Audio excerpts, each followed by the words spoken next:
I like the intro. You like the intro, do you? I like it a lot. Yeah. That's good. Connor approves of the intro. I had it last year, and I was saying, like, maybe I get, but nah, it just sounds too cool. Hello, everybody. Welcome. Coming to you live from the Hughes Intelligence Hockey Suite once again. This is Beyond the Boards. Oh, and I don't know if you noticed, I made us a little logo there, Connor. Maybe I should put that up, let everybody see. Oh, where did I put it? Right there. There you go. Nice. Beyond the Boards, right? We're looking pro here now.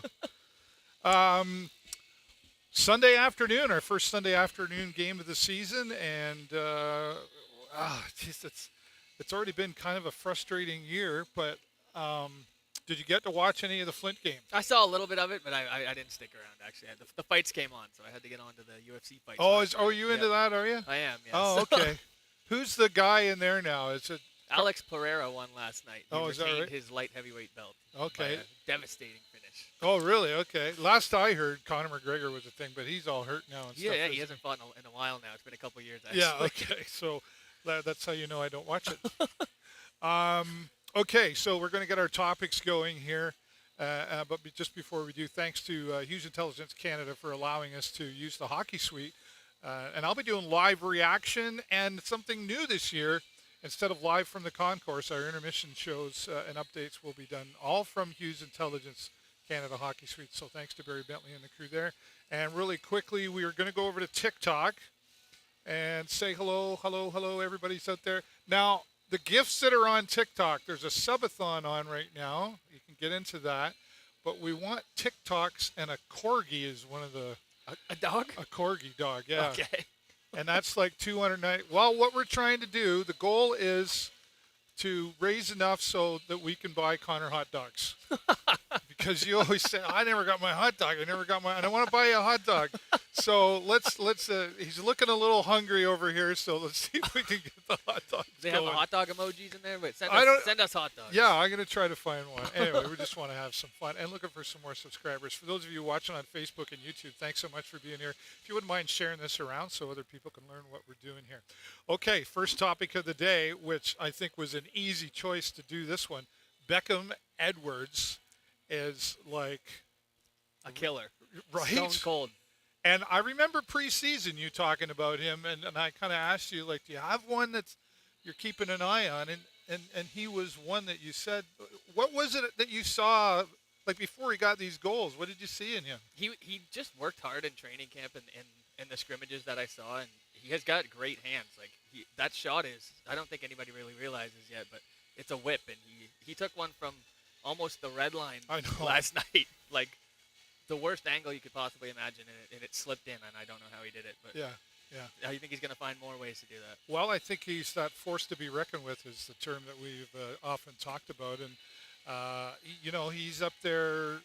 Well, interestingly enough, do you want to bring the lines up right now? Sure. Is that what you want to do? Well, he got rewarded with the first line center today, so. Yeah. So this is a part of what we've talked about before, Connor, but we say, like, the Al Letang philosophy is pay to play, right? In other words, earn your way onto those lines. And, like Caden is another one we want to see out there as well. But I'm thinking there's a little friendly competition going on there because they're pretty close. Like, I think Beckham's got like 4 goals now and Caden's at 3. Yep. So, competition in the locker room is a good thing. I'm sure there's a little bet going on. Who has the most goals by the end of the season? All friendly. Winner gets a hot dog. Or a couple. Or a couple hot dogs. But let's talk about lead goals there. Again, Beckham Edwards, like, just showing up, and we go back to yesterday's game with Flint, which overtime. We'll get to that topic shortly, but he gets the first goal of the game again, and then a second goal. The only two. Mm-hmm. And I think, I talked to some guys online that I know watch, and they were like, same thing, that's Beckham Edwards.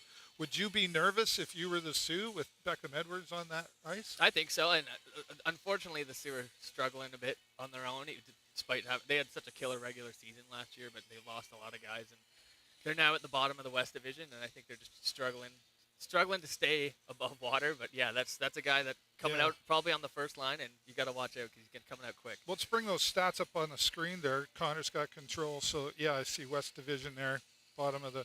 And bottom of the conference too, right? Yeah, they're having a hard time here. They're 1-3, and I don't think it's going to get much easier for them over the course of the season. Why do you say that? They've lost a lot of guys. They have a lot of young guys as well, and I think they kind of went for it last season with their full push. They made a lot of trades, and the cupboards are kind of bare now, and I think they're going to be treading water a little bit. Okay. Well, that being said, I wanted to talk about one on the Sioux team. Brady Martin is one that stands out. He's pretty close to our Beckham Edwards right now. If you take a look at the stats, in fact, he's ranked I think like 2021 on the scoreboard as far as leaders go, and our guys like.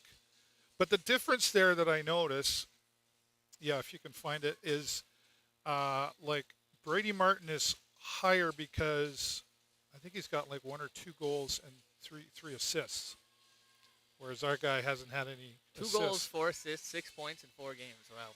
Right. So here, let me just let's bring that up so they can see it a little bit better. Yeah. So I mean, there is some strength there. There's CHL import pick from last year, R2 Karki. He's a dangerous player. He stepped in and he was almost a point per game player as a rookie season. So he's another guy you got to watch out for sure. They have a good goalie as well. Just I think just a little young, just like us. Yeah. Well, but that being said, I think for a young team, I'm pretty impressed so far. Except for there's a couple players like Diorio, second overall. We were excited about that. I know you were like over the top. You wanted to buy him a hot dog. But really, right? And then with Windsor's first overall, we kind of thought, let's see these. We almost kind of want to see these two battle it on the ice. We haven't really seen anything from him. Yeah, it was a seamless transition for Ethan Belkets, and I think Diorio kind of got caught up in the mix here a little bit. He had a great preseason, and maybe playing against some of the guys who weren't going to make the team helped out a little bit, but he looks to be getting a little lost sometimes out there. Yeah. Well, I think, we always talk about that expectation that we have for these players, and I just haven't seen it yet, so I'd like to see. Still looking for his first point, actually. Yeah, right. So, and when you're a guy like that coming out here, and you're a second over, like I go back to the expectation conversation of the fans are like, oh yeah, look at that, how'd they get that player, blah blah blah blah blah, and then there's a Beckham Edwards. Nobody'd really, he's worked his way to the team, but now he's showing up.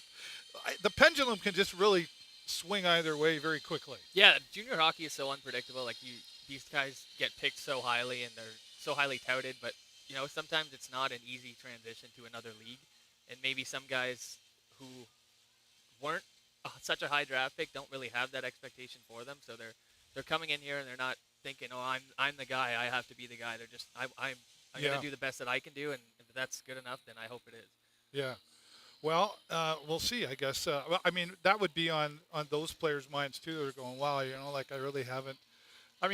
Who knows what's going on behind, the locker room doors or at home or whatever. There's a lot that can affect a player when they're getting ready to step out onto the ice and trying to get into that focused mindset.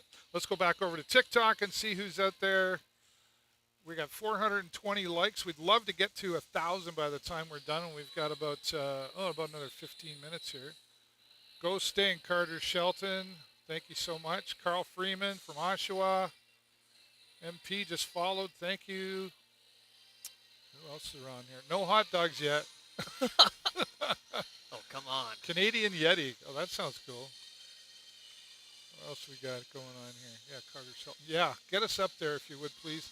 And we got a subathon going on TikTok as well. For those of you watching on Facebook and YouTube, you can send a super chat, a donation, a super thanks.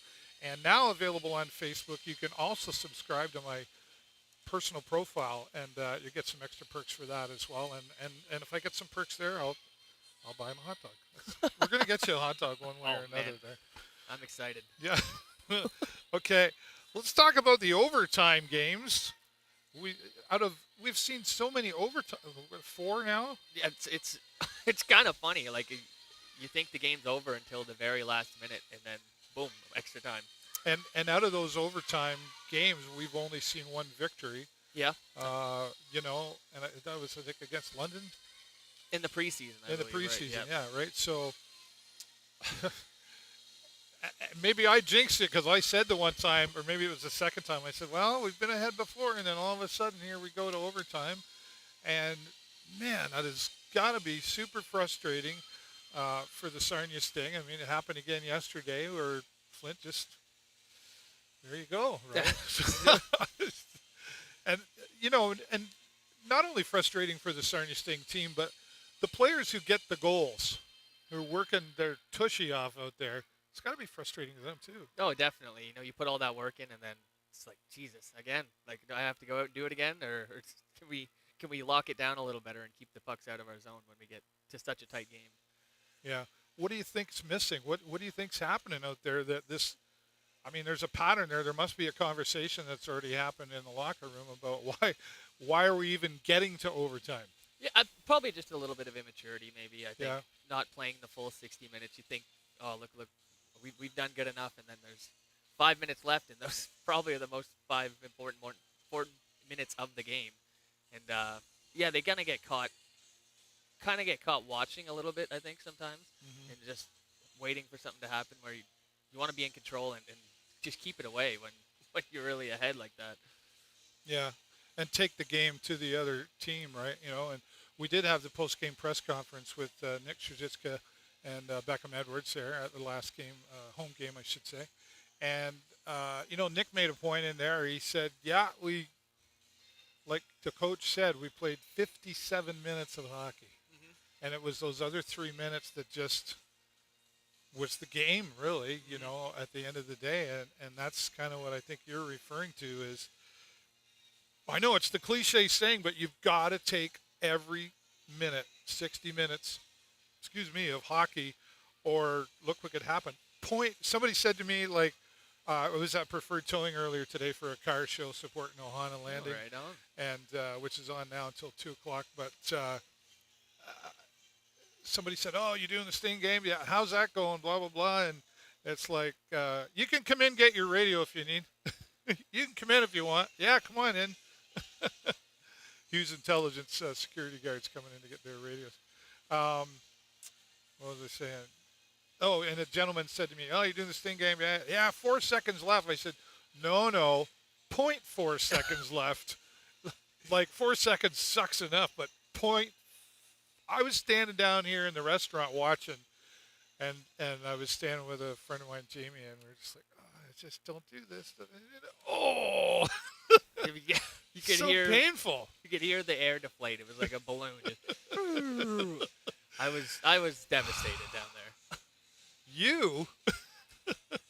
So, and then that happens, right? So this is like, we all get in a funk once in a while, even in personal life and whatever. Like, how do they get out of this?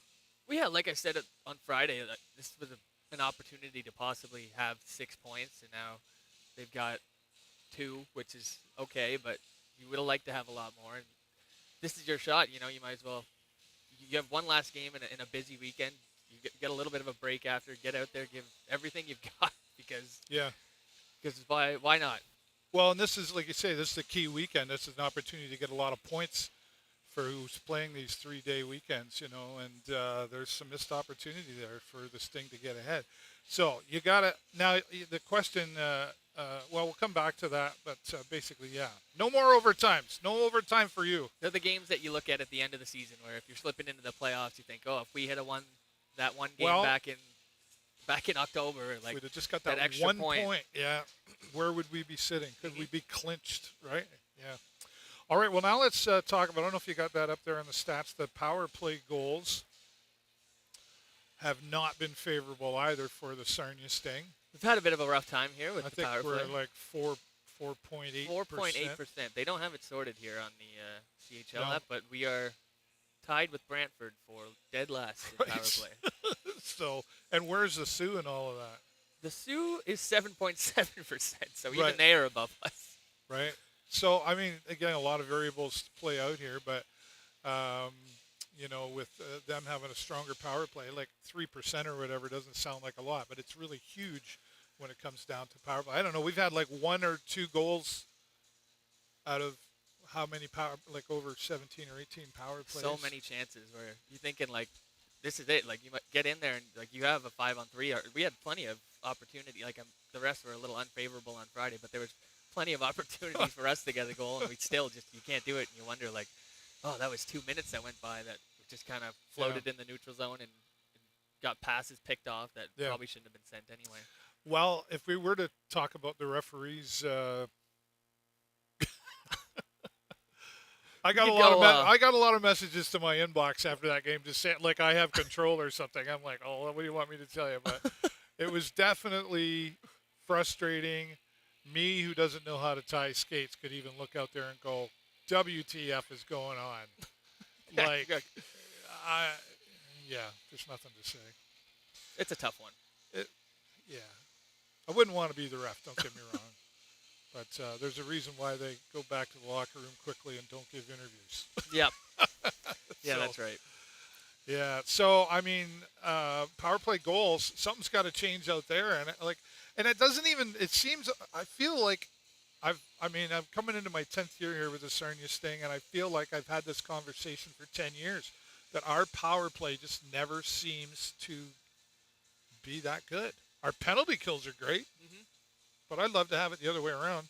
Yeah, well, that season where we had Burke and Passagov and Del Belvaluz, that was they figured it out. They knew how to move the puck around. Yeah. Everybody spread out and used every part of the ice, and there were some incredible one-timers.